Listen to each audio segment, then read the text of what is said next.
pues me toca a mí. Bienvenidos a esta charla de la 8.8. En primer lugar, quiero agradecer a la 8.8 pues todo el esfuerzo que ha hecho durante este mes y medio para que las charlas puedan llevarse a cabo de una forma u otra, por lo cual es algo digno de agradecer.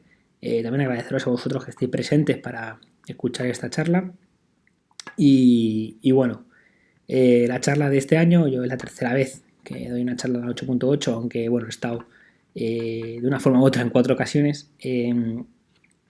Deciros que este año presento una charla sobre inteligencia artificial y el uso, tanto defensivo como de ataque, que puede tener en el mundo de la ciberseguridad. Para ello, vamos a hacer un caso de uso, que es la estafa del CEO, que ya sabéis que es el envío de un email donde se hacen pasar por el CEO pidiendo que se envíe un dinero urgentemente a una cuenta X.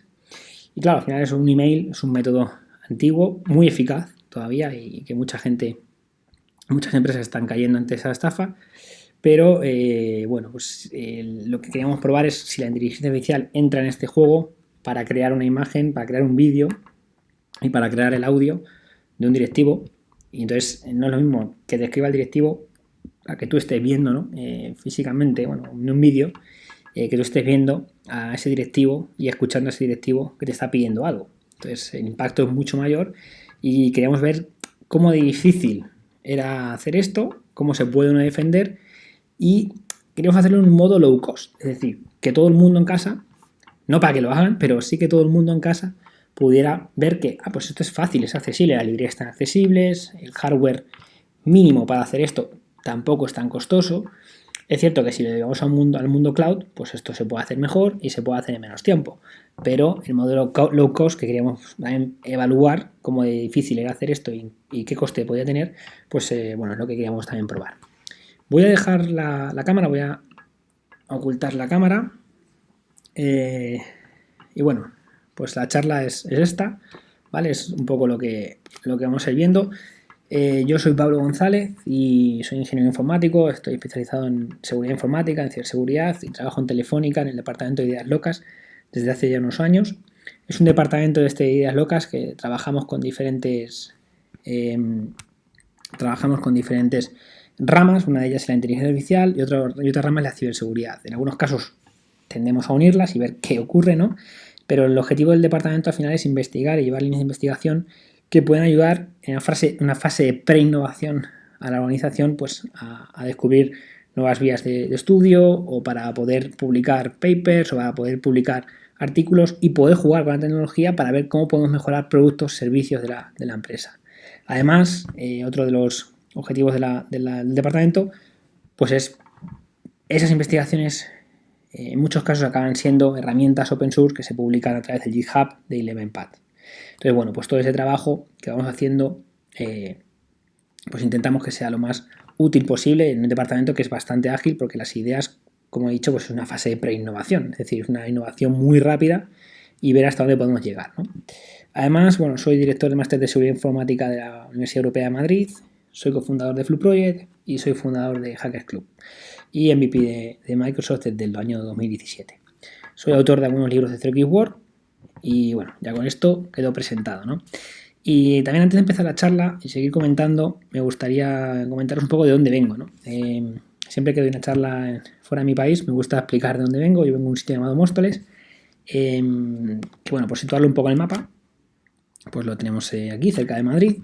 Móstoles es famoso por 3 cosas. Yo os dejo un poco que investiguéis sobre ellas, pero una tiene que ver con Francia, otra tiene que ver con Iker Casillas y otra tiene que ver con un plato que se llama empanadilla.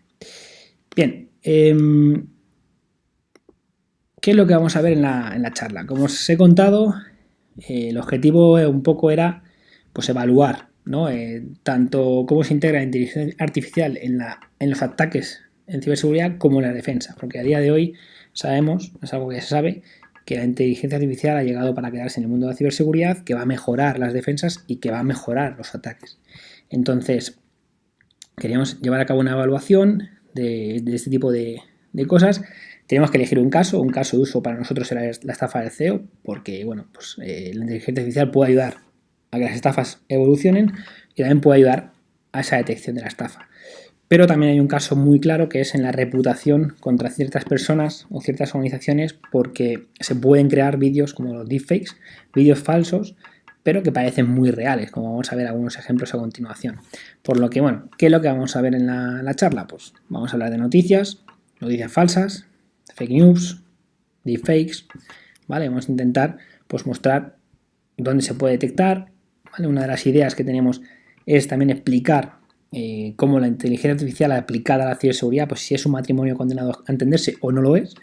Vamos a ver algunos casos reales ya donde se aplica la inteligencia artificial desde hace ya tiempo en la ciberseguridad, y esto no va a hacer más que crecer. Realmente es algún mensaje que también queremos reforzar desde aquí. Luego también tenemos técnicas para desarrollar ataques y defensas, esto lo vamos a ver, ¿vale? Vamos a hablar de los conceptos básicos de lo que hay detrás de la inteligencia artificial. Pues vamos a hablar de Machine Learning, vamos a hablar de algoritmos supervisados, no supervisados, bueno, pues un poco conceptos básicos. Yo no soy experto en esto, ¿vale? Entonces, en el equipo de Dialocas hay gente experta, yo no, entonces yo voy a dar los conceptos básicos para que vosotros podáis seguir la charla, para que entendáis un poco lo que hemos ido trabajando después. También vamos a hablar de cómo hacer estos ataques, ¿vale? Y cómo defendernos también, cómo hay estudios e investigaciones para defendernos de esto.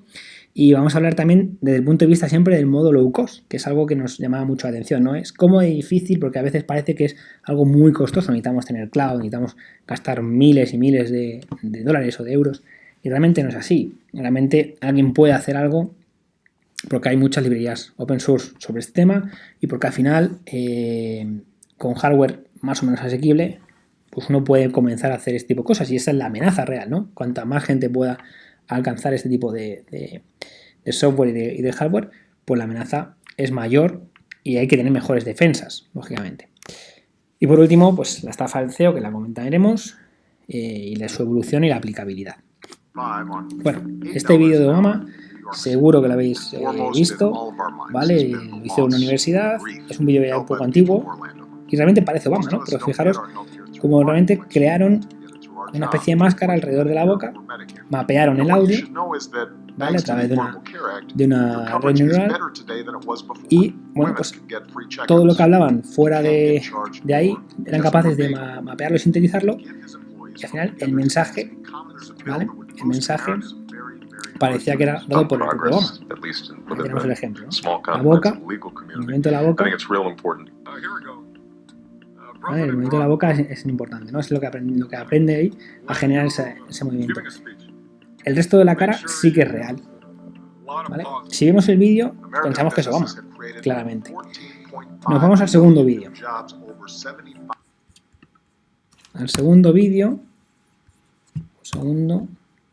vamos al segundo vídeo. So I just like, en la izquierda tenemos a Jennifer Lawrence y a la derecha a Steve Buscemi. Claro, este vídeo pues, claramente se ve la diferencia, ¿no? Pero lo que es un face swapping. Bueno, para el momento en el que se hizo no estaba mal. Es cierto que se puede identificar claramente la máscara de la derecha, se puede identificar el color de piel como cambia. Bueno, realmente se ve nota un poco, pero no tanto como puede parecer.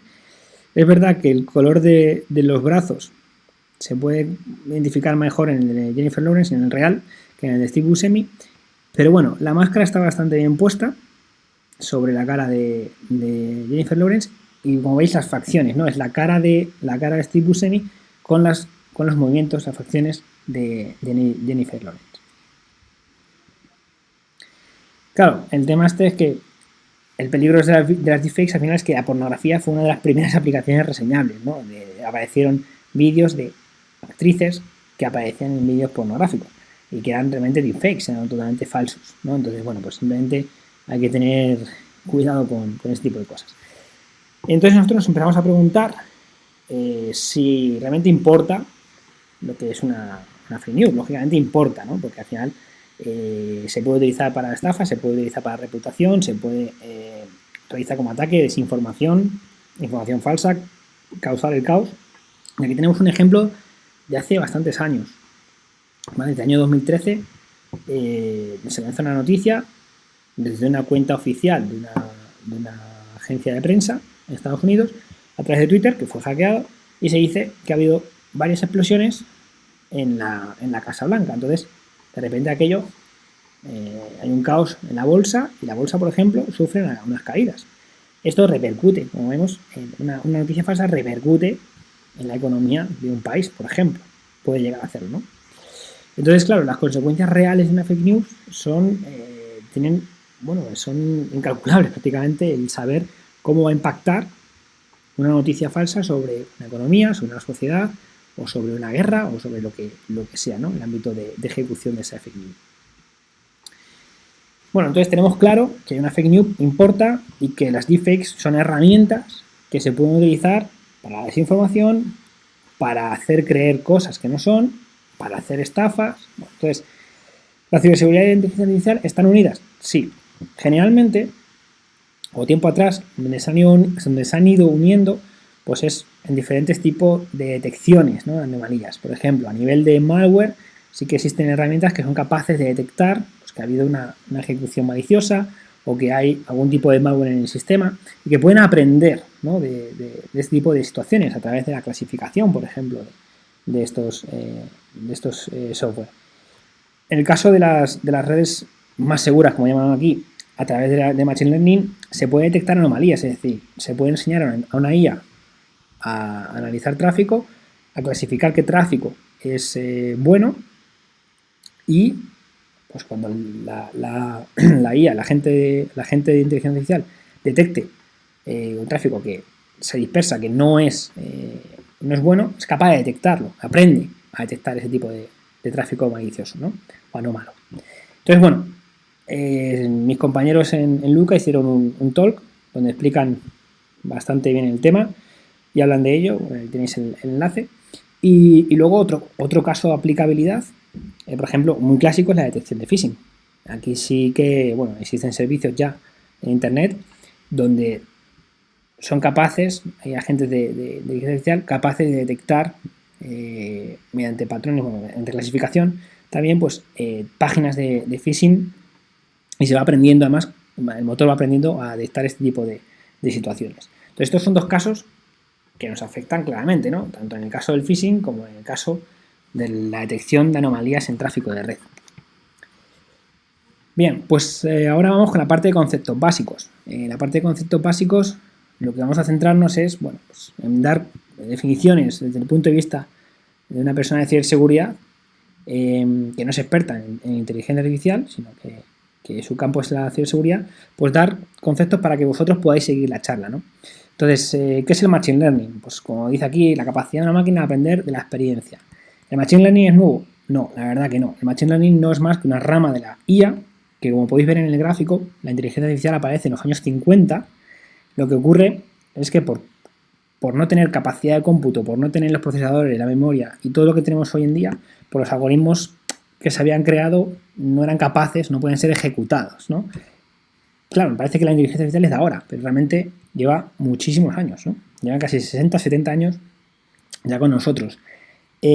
Machine Learning aparece un poco después y es una especialización dentro de la inteligencia artificial y es la capacidad, ¿no?, para que una máquina pueda aprender de lo que observa, de los datos, de la experiencia. Bien, otro concepto básico que vamos a nombrar es el modelo. ¿Qué es un modelo? Pues el modelo al final no es más que una representación del mundo real, de un proceso que ocurre en el mundo real, ¿no? Entonces, al final no es más que la capacidad que vamos a tener de poder predecir una salida, ¿vale? A partir de una entrada vamos a predecir cómo debe ser esa salida. Entonces, como dice aquí, generar un modelo de Machine Learning requiere proporcionar datos de entrenamiento. Vamos a tener que entrenar a un algoritmo para generar ese modelo. Entonces, una vez que tengamos el modelo, podremos darle entradas y obtendremos una salida, obtendremos una predicción. Un algoritmo, todos los que estáis ahí en la sala sabéis lo que es un algoritmo en Machine Learning y en la informática. Pero al final, pues un algoritmo, por recordarlo, es un conjunto de pasos, es una especie de una serie de tareas que yo tengo que realizar para resolver un problema. Llevándolo al mundo de la cocina sería como una receta, los pasos que yo tengo que dar para poder obtener mi pastel o mi tarta o lo que sea. Pues esto es un algoritmo. Entonces, al final, fijaros que por definición podemos decir conjunto de pasos que se pasan a un modelo para que éste realice los cálculos. Bueno, pues al final el algoritmo va a ser entrenado y obtendremos el modelo. El modelo, acordados, que va a ser el que nos va a dar esa predicción. Paradigmas de aprendizaje. Dentro de este mundo existen pues, varios tipos de aprendizajes. Tenemos aprendizaje inductivo y tenemos aprendizaje reforzado. El aprendizaje reforzado, voy a empezar por el de abajo, pues no es más que la prueba y error, ¿no? Es decir, ensayo y error, prueba, y si va bien, aprendo, y si va mal, pues me hago un refuerzo y puedo volver a probar otro tipo de cosas. Entonces tenemos el refuerzo positivo y el refuerzo negativo. El aprendizaje inductivo, pues al final no deja de ser, bueno, pues 3 tipos. Aprendizaje supervisado, no supervisado y semisupervisado. El inductivo, como dice aquí, pues nos permite alcanzar conclusiones generales. Vamos a ver después qué significa esto. El aprendizaje supervisado, fijaros en el esquema, tendremos un usuario, bueno, va a facilitar de alguna forma para entrenarse ese modelo, vamos a facilitar al algoritmo pues un par entrada-salida, ¿no? Tenemos entrada y tenemos esta salida y esperamos esta salida. Entonces entrenamos al algoritmo para que el modelo, cuando vea una entrada similar a esa, ya sepa cuál es la salida que se espera. Esto también pues estamos poniendo etiquetando, ¿vale? Esos datos. Como dice aquí, el algoritmo se encarga de aprender la relación entrada-salida. Importante, no es simplemente decir, porque este dato de entrada ya lo he visto antes, esta es la salida. No, porque se va a poder dar una salida para una entrada jamás vista. Es decir, la idea es que entrenemos el modelo de tal forma que cuando llegue una entrada que no conocemos, que no hemos visto antes, el modelo sepa predecir, sepa darnos una salida concreta, correcta o lo más cercano a lo que esperamos. En el modelo, en el aprendizaje no supervisado, aquí lo que cambia es que no hay, si os fijáis en el esquema, no hay un etiquetado. Entonces, no hay una supervisión y entonces solo tendremos datos de entrada. Entonces, el carácter es exploratorio, el objetivo al final es describir la estructura de datos, encontrar pues algún tipo de organización, ¿vale? Que nos permita simplificar este análisis. Entonces, aquí no hay un etiquetado, simplemente tenemos datos de entrada. Esto es algo más complejo y los problemas pues pueden ser problemas diferentes, lógicamente, al supervisado, que es donde todo tiene que estar etiquetado y se aprende un poco de la experiencia entrada-salida. ¿Vale? Entonces aquí nuestro modelo solo será entrenado con datos de entrada. Bien, otro concepto, ya vamos acabando con los conceptos básicos. Otro concepto es el de qué son las redes neuronales. Y al final, la definición más sencilla es un modelo computacional que comparte propiedades con el cerebro animal. Entonces esto nos acerca el modelo computacional a nuestro cerebro y al final es muchas unidades simples, trabajan en paralelo y sin estar centralizadas. Esta es la clave, ¿no? Aquí tenemos una red neuronal multicapa.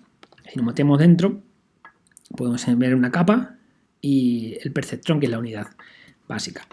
Esto tampoco para la charla nos interesa entrar mucho en detalle, pero al final sí que podemos verlo como un montón de unidades autónomas trabajando para resolver su parte del problema y al final, bueno, pues se van realimentando, pero no hay una unidad centralizada. Bueno, aquí tenemos datos o características de la arquitectura, número de neuronas, profundidad, número de capas que tenga la red neuronal. Puede tener muchísimas, o sea, pueden ser redes neuronales muy complejas, ¿vale? Multicapa, etcétera. Y bueno, las conexiones existentes entre las capas. Bien, modelo generativo. Otro concepto que tenemos que conocer. El modelo generativo, seguro que muchos de vosotros habéis escuchado este tipo de conceptos en algún momento y bueno, pues o los conocéis ya. Pero la idea de esta parte de la charla es precisamente ver un poquito qué significa cada cosa, cada concepto. El modelo generativo al final ya vamos a enfocarlo a lo que es las pruebas que hemos ido haciendo para la charla. Pues el modelo generativo no es más que una distribución de datos a través de un aprendizaje no supervisado, ¿vale? Es decir, los datos no están etiquetados. El modelo generativo al final tendremos un generador capaz de generarnos imágenes o generarnos datos que intenten, por ejemplo, como vamos a ver después con la Hans, engañar, ¿vale?, a un discriminador. Entonces, el objetivo, ¿cuál es de un modelo generativo? Pues generar unas muestras con ligeras variaciones sobre la distribución. Los dos enfoques más utilizados, como decía antes, las BAEs, Variational Autoencoder, y las redes generativas adversarias, que aquí tendremos el generador y el discriminador, que explicaré ahora después. Entonces, vamos con los autoencoders. El autoencoder, la arquitectura de autoencoder, bueno, pues es un enfoque no supervisado, como veíamos antes, ¿vale?, para el aprendizaje, y tendremos un encoder donde tendremos los datos de entrada. De esos datos de entrada nos quedaremos con las características fundamentales a través de un vector base, que es esta parte del medio que estamos viendo aquí, ¿vale?, que es una reducción muy amplia del dato de entrada. Nos quedamos con sus características fundamentales y a partir de ese vector base somos capaces de, con el decoder, reconstruir una imagen, pero a partir de sus características fundamentales. Esto es importante. Entonces, el dato de entrada y el dato de salida no es el mismo, ¿vale?, porque ha habido una reducción a vector base y luego una extensión de las características fundamentales mínimas hasta obtener la imagen reconstruida. Pero sí que entrenando el modelo podríamos llegar a reconstruir una imagen muy similar o lo más similar posible a la imagen de entrada. Este es el objetivo, ¿vale? Bueno, pues como veis, esto funciona. Esto es un autoencoder, ¿vale? Aquí, bueno, una explicación más. El objetivo es este. Y luego tenemos las GANs. La GANs, al final, es una red neuronal basada, pues como dice aquí, en un juego suma cero. ¿Esto qué quiere decir el juego suma cero? Porque al final es dos usuarios, o dos, en este caso dos agentes, o dos modelos, que están compitiendo, ¿vale?, para intentar ganar. Entonces, por un lado, tenemos al generador y por otro lado tenemos al discriminador. Y van a competir el uno contra el otro. ¿Cuál es el objetivo? Bueno, pues el objetivo es que el generador va a generar muestras, en este caso, o en nuestro caso, imágenes que van a ser pasadas al discriminador. G intenta engañar a D. El discriminador estima la probabilidad de que la muestra provenga de G, es decir, D intenta descubrir a G, ¿vale? Y lo que tenemos que hacer nosotros es entrenar al discriminador para desenmascarar a G, es decir, para que sea bueno. Y si el discriminador es bueno, lo que estaremos forzando es que G, es decir, el generador, tenga que ser muy bueno para poder engañar al discriminador. Y si el generador es muy bueno, estaremos consiguiendo imágenes de una persona, por ejemplo, que sean muy reales, ¿vale? Entonces, que en ese caso el discriminador no es capaz de detectar que eso es una imagen falsa. Y ese es el juego. Entonces, una red neuronal y la otra van aprendiendo, intentando luchar una contra la otra. Riesgos que existen en el entrenamiento de GANs, porque esto, dicho así, parece sencillo, pero luego no es tan sencillo, ¿no? Lo primero es que hay largos tiempos de entrenamiento. Y esto lo vamos a comentar luego cuando hablemos del caso de uso. Largos tiempos de entrenamiento. Bien, el modelo puede no converger. Primero, es difícil elegir arquitectura y luego también la dificultad en la elección de los hiperparámetros de la configuración. Esto de la convergencia, ¿vale?, es que puede provocar también que el generador se quede estancado y no genere muestras variadas, es decir, que el discriminador sea tan bueno que el generador nunca sea capaz de generar imágenes que ganen al discriminador. Y luego que el discriminador se hace demasiado bueno, ¿no?, que además, por lo que acabo de decir, se condena a G. Si G no avanza, pues entonces nuestro entrenamiento muere. Llega un momento en el que entramos en colapso y no avanzamos. Bien, pues ahora vamos a pasar al caso 1, donde vamos a hablar de un ataque basado en autoencoder. Lo que vamos a generar o vamos a mostrar es cómo se puede hacer un face swapping de manera más o menos sencilla con un hardware y un software bastante low cost y sin necesidad de utilizar cloud. Y un poco, pues, ¿qué objetivo tiene este tipo de ataque o qué objetivo pueden proponer? Pues aquí en este caso es el de suplantar la cara de una persona famosa, por ejemplo, y ponerla en un cuerpo de una persona que está haciendo cualquier cosa. Entonces, el daño reputacional que puede sufrir esa persona o esa víctima, pues puede ser grande, ¿no? O al contrario, incluso, ¿no? Es decir, poner la cara de una persona desconocida en el cuerpo o en el cuerpo de un famoso y buscar pues, un efecto también contrario. Al final el face swapping se puede utilizar para diferentes cosas. Fijaros en el hardware, fijaros en el software. Las pruebas se han hecho en un hardware asequible. Es cierto que tenemos una GPU, necesitamos una GPU, pero es una GPU al final de 4 GB, tiene limitaciones y bueno, se ha podido hacer en una resolución bastante interesante. Si tuviésemos mayor capacidad de cómputo en la GPU, se podrían hacer cosas pues mucho más avanzadas en el sentido de la resolución y en el sentido de ese entrenamiento que vamos a poner en el BAE. Y luego, bueno, pues los requisitos software, como veis, tampoco son gran cosa. Y luego, bueno, las librerías que necesitamos para llevar a cabo este entrenamiento. Un ejemplo, y este es otro ejemplo. Este es el caso número 2. Aquí mi compañero Enrique, pues le ponemos la cara en el cuerpo de un entrenador, ¿no? Se mete a entrenar un equipo de fútbol. Aquí fijaros que sí que encontramos pequeños fallos ahí con el ojo, por ejemplo, y el color. El color no está bien tratado y bueno, pero sí que se puede buscar siempre en esa máscara que se va generando en la cara de la persona, se puede buscar ese color, ese alineamiento con el color de la piel, ¿no? Siempre y cuando pues, las facciones y el color de piel sean pues, similar, ¿no? Esto es importante, es decir, el color de la piel sea similar y luego también pues un poco la forma de la cara y todo esto, cuanto mayor parecido tiene, pues menos va a costar, menos entrenamiento va a costar el realizarlo. Bueno, ¿cómo se ha llevado a cabo esto? Este ejemplo. Pues un face swapping al final no deja de ser, pues en primer lugar, el estudio de unos frames, es decir, tenemos un vídeo origen y un vídeo destino. En este caso queremos colocar la cara de Enrique, que es el vídeo de la derecha, lo queremos colocar en el cuerpo de Mourinho, que es el vídeo de destino. Fijaros que en los dos casos lo que hacemos es una extracción de frames y a partir de los frames extraemos el rostro. Si os fijáis, en el caso de Mourinho tenemos 3.605 rostros, es decir, 3.605 frames, y en el caso de Enrique una duración mínima de 2 minutos, pues tenemos unos 2.924 rostros, frames, que se han ido sacando. Si nos fijamos, bueno, pues en el caso de Enrique, lo que se busca es que se mueva lo máximo posible, poder capturar frames con diferentes posiciones de su cara, sobre todo con el movimiento o con el movimiento que se está realizando en el vídeo original. En el caso de Mourinho, si Mourinho se está moviendo de centro a izquierda, pues Enrique también busca ese movimiento.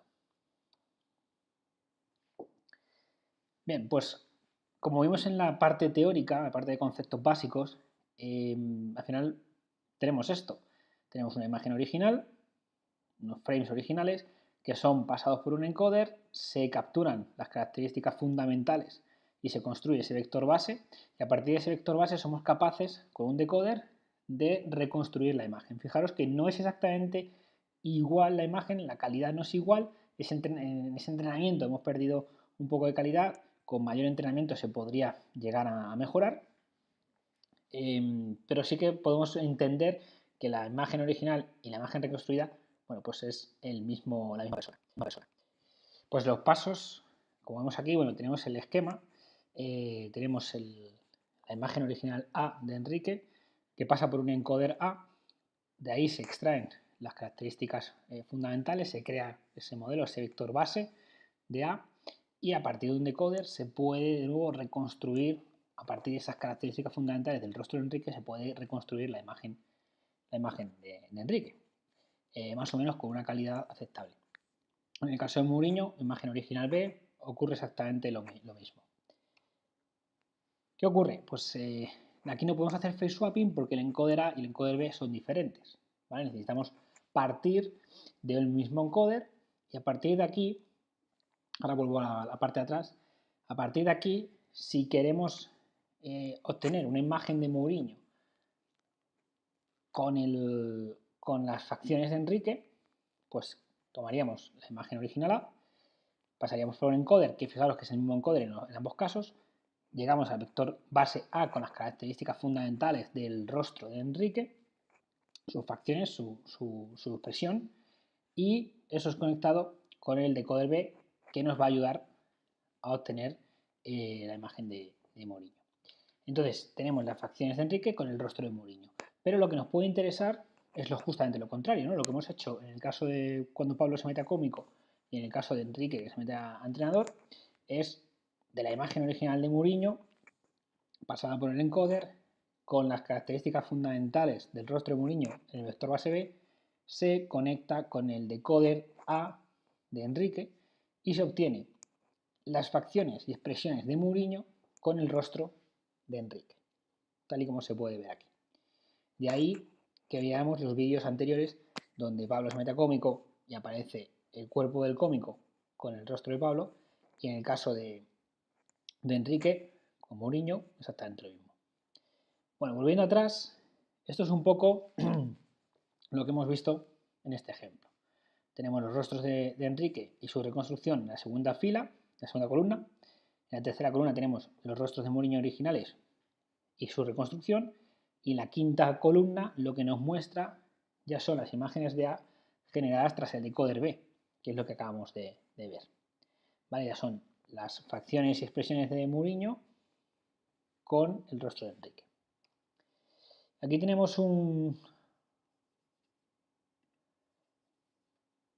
tenemos aquí un timelapse que se puede ver, lo podemos hacer llegar, donde se puede ver todo el vídeo, ¿vale? Que son aproximadamente un día de entrenamiento. Bueno, pues se puede ver cómo se va afinando ese movimiento.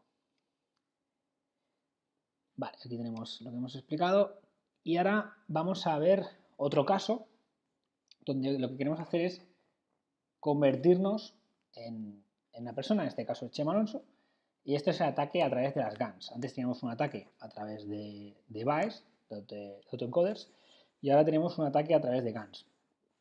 Hay que recordar que es un modelo generativo para imitar las facciones detectadas por una cámara. Esto es lo que vamos a querer hacer, ¿no? Entonces, con Face-to-Face Demo, ¿vale? Se puede capturar esas facial landmarks, es decir, las marcas de la máscara, para generar esos rostros haciendo uso de DC GAN.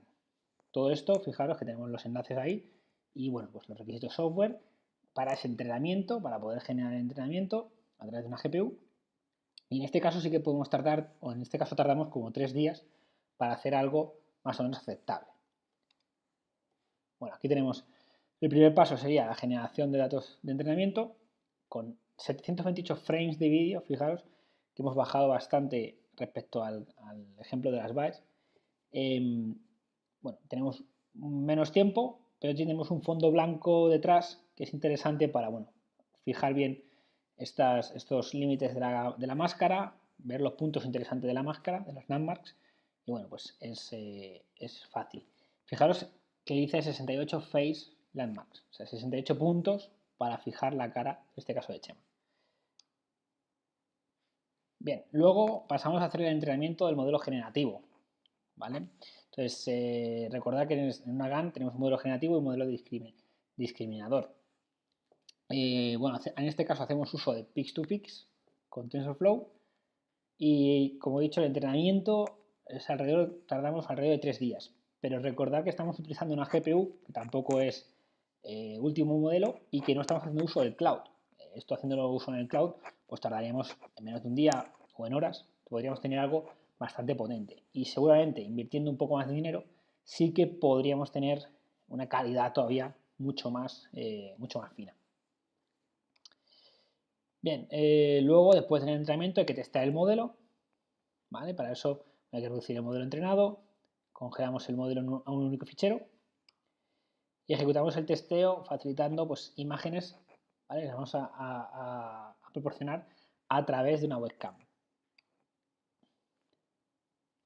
Vale.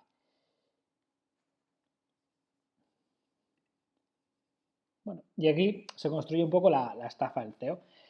Una de las cosas que nosotros queríamos también mostrar era, como vais a ver luego en el ejemplo del vídeo, pues que es interesante disponer del vídeo, de la imagen, pero si además de verlo una persona lo escucha, pues es todo como mucho más poderoso, mucho más potente.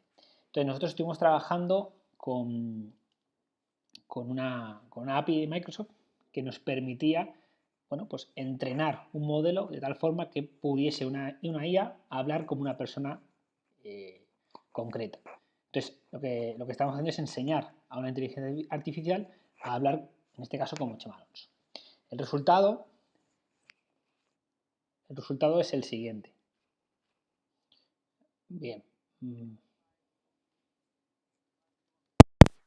A payment of $15,000 this morning.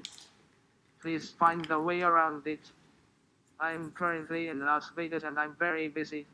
Como se puede ver, el resultado fue un poco mecánico, ¿no?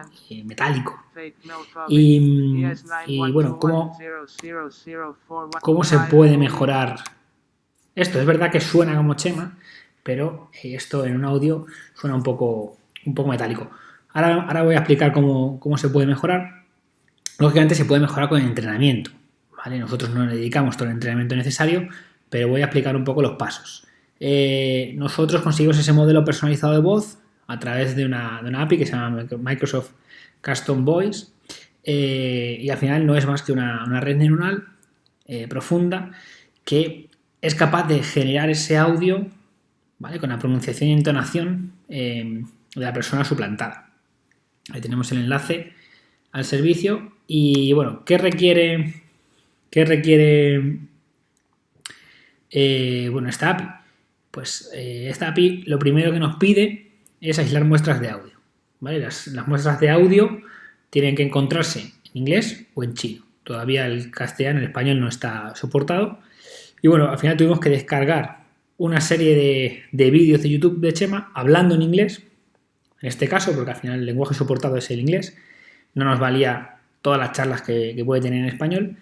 Se descargaron todas las charlas en inglés, cada una con su calidad que tenía, con diferentes años, y conseguíamos tener unas 314 muestras de 30 segundos cada uno, que al final era como 2 horas, un poco más de 2 horas y media. Entonces subíamos esas muestras de audio, pero no solamente necesitábamos esto, también necesitábamos poder decirle al modelo, tenemos que tener la posibilidad de decirle en texto lo que se estaba diciendo en el audio, ¿vale? Para que el entrenamiento funcionase. Entonces, bueno, pues teníamos que hacer esas transcripciones. ¿Y cómo hicimos esto? Bueno, utilizamos la API de Speech to Text de Google, ¿vale? Y con esta API, pues todo lo que Chema decía en inglés en el audio, pues pasaba a texto. También subíamos los audios y subíamos las transcripciones a la API, y aquí pues empezábamos a darle a ese entrenamiento. Es cierto que el entrenamiento no fue muy costoso en tiempo y que los resultados fueron rápidamente visibles. No fue exactamente algo que no parecía a Chema, pero no era tampoco todo lo que nosotros queríamos que fuera. El tiempo aproximado de entrenamiento, sí, recuerdo que fueron unas 8 horas. Bien, entonces teníamos la posibilidad del vídeo, que ahora os mostraré, y teníamos también el audio. Lo teníamos que unir y generar esa emulación o esa simulación de estafa del CEO, pero en vez de en un email, sino que llegara pues, en forma de llamada de Skype, por ejemplo, donde te llama tu CEO y te solicita que hagas una transferencia a una cuenta X. Bueno, pues nuestro compañero Lucas nos ayudó con esto. Se trató el audio de tal forma que la voz, el tono, el timbre pues fuera mejor, añadiendo para ello un filtro telefónico y un poco de ruido. Simulábamos que Chema estuviera en algún tipo de estación, algún tipo de sitio concurrido, de tal forma que pues costase reconocer que ese tono metálico que escuchábamos antes. Entonces el resultado pues es que el timbre pues fue logrado con una entonación mejor. Bueno, vamos a ver el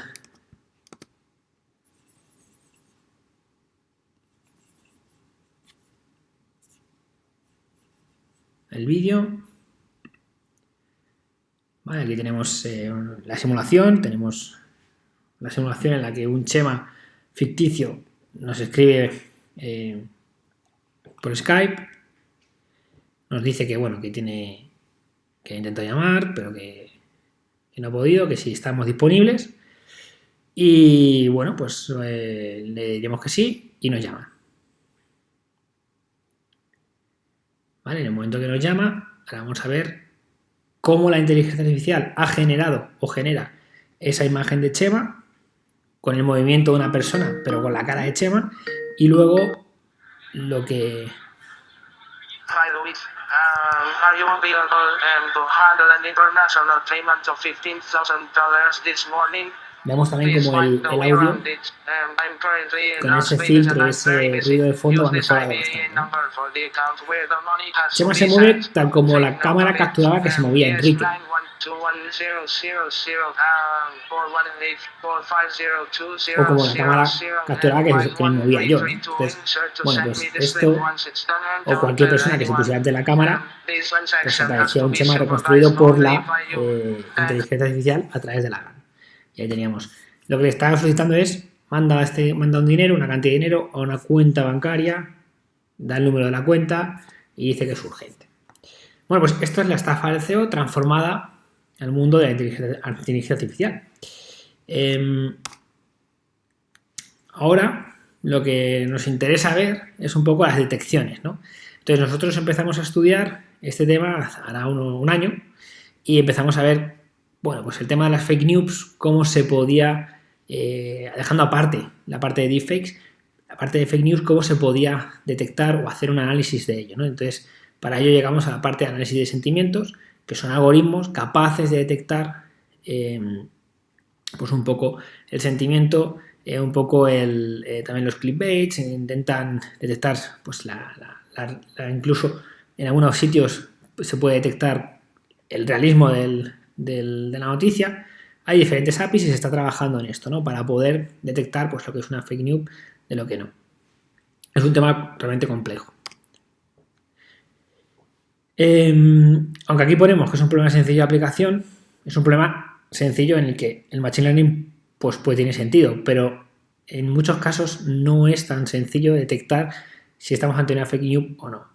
Es un problema de aprendizaje supervisado, donde tenemos dos clases, noticia verdadera y noticia falsa, y al final, pues con una red neural recurrente podremos llegar a analizar el lenguaje natural y bueno, pues estudiar o poder distribuir si estamos ante una noticia falsa o real, evaluando las fuentes, evaluando una serie de mensajes, cómo escriben ciertas personas o cómo se comunican, etc. Se puede buscar ese tipo de análisis.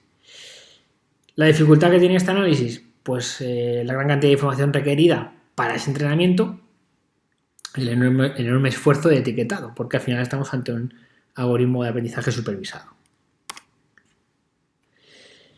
Bien, luego hay otro estudio, una investigación que se hizo en una universidad, la cual pues es bastante interesante el modelo o el patrón que intentaban seguir para detectar si estábamos ante un vídeo falso o no.